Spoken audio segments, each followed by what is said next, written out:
Perfect. Welcome back, everyone. Another episode, another conversational topic here. This one really is about how do you go from providing for your family to building a legacy. And it's crazy because, and I'll speak from a as a male, as a man, and a husband and father. And how do I go? It's like that transition from the transition from thinking about just getting through the day to day. You bought the house, you provide well for your family, um, you're saving, you're doing all these different things, and you feel like financially you're doing everything right. But at the end of the day, is that the legacy that's in your heart? That's your You feel like that's your purpose, your calling. And sometimes a lot of us, you do all this, and you still have this kind of this empty feeling.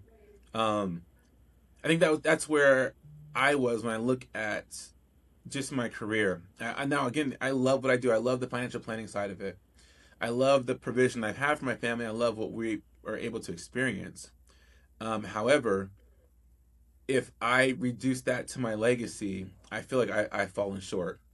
It's so funny as even as we look at right now, it's summertime and my kids are home with my wife, and to be honest with you, I feel like I'm missing out on something. I feel like there's a part of me that is missing that time with them as a family, with the inside jokes, the things like that, the things that they're able to experience in this free time. I'm missing out on, and I feel like that's a part that's money can't do. That's not money. That's not us traveling or a vacation. It's presence. It's spending time. It's the laughs. It's even those moments of those learning lessons, those tools that I wish I could be a part of on a daily basis. Even just the freedom of staying up at night without having to worry about what tomorrow's going to bring. Those are moments that, to me, at this point in my life, that's legacy. It's time with my family. It's time as a family. The memories that we're able to build, not just doing some elaborate trip, but just daily.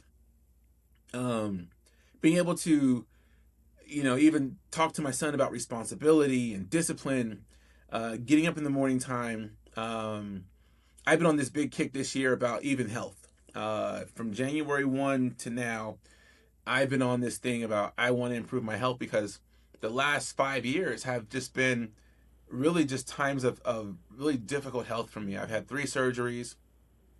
My kids have seen me in just very debilitated states. My wife has seen me. She's cared for me in these moments, and it's been very difficult. And so even now, sometimes the kids will say, "Hey, Dad, don't do this. You're gonna hurt yourself again."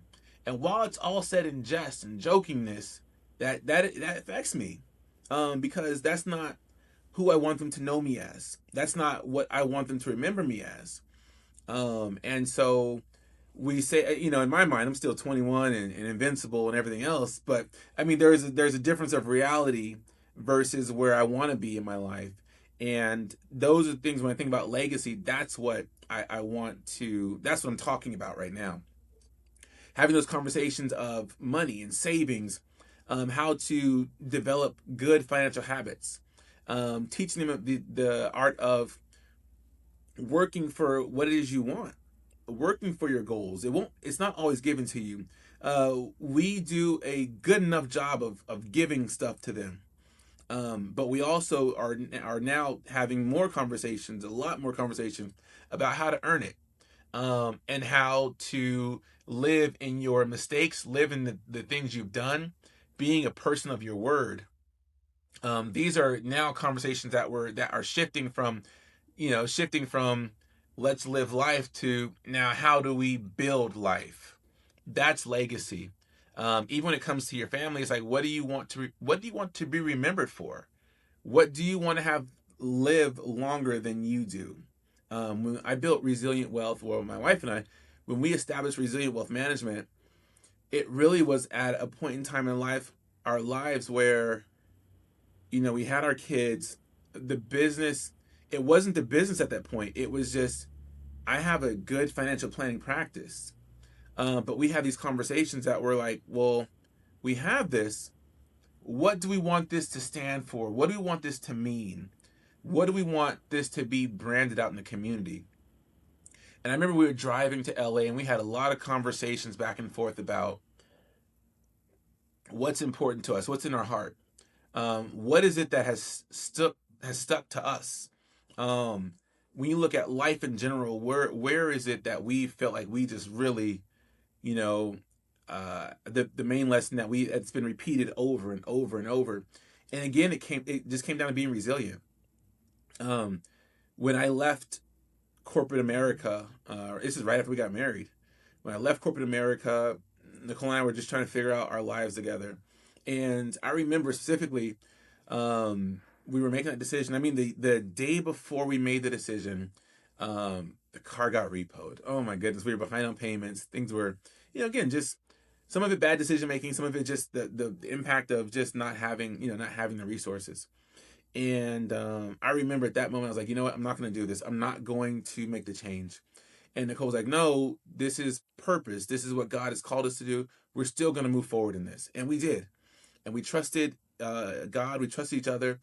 And that was just a moment of resilience. It was a moment of digging deep and still following through no matter what the obstacles were.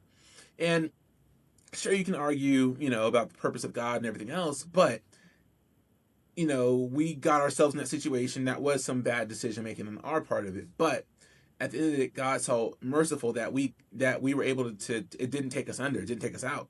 We fought through that. We stuck through, we dug deep, and we allowed ourselves just to, kind of rebound from all that.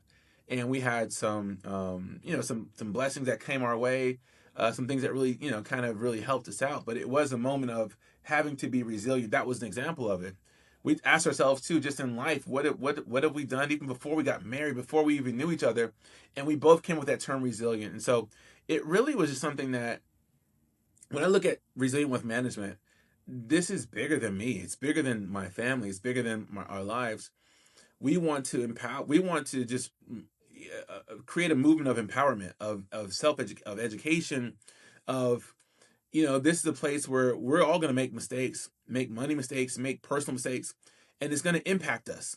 We talked, life transitions, death, divorce, things like that. Things happen, life happens. And if it's not about, falling down, it's about how you get back up. And that's really the legacy when I think about that from a community standpoint, that Resilient with Management really stands for, and the legacy that, I would like to have happen or like to see beyond me, beyond my years, and going into it. So that's the part where purpose meets passion. And I feel like you get the most traction like that. You spend, a lot of people spend a number of years just chasing the dollar, chasing the American dream, chasing what they feel like is a pinnacle of success. But the biggest thing I can tell anyone is find your level of success. Find what you consider successful, not what, the typical, the status quo version of success is. Buying the house, having the cars, having the clothes, the jewelry, whatever it may be that, is this materialistic version of success.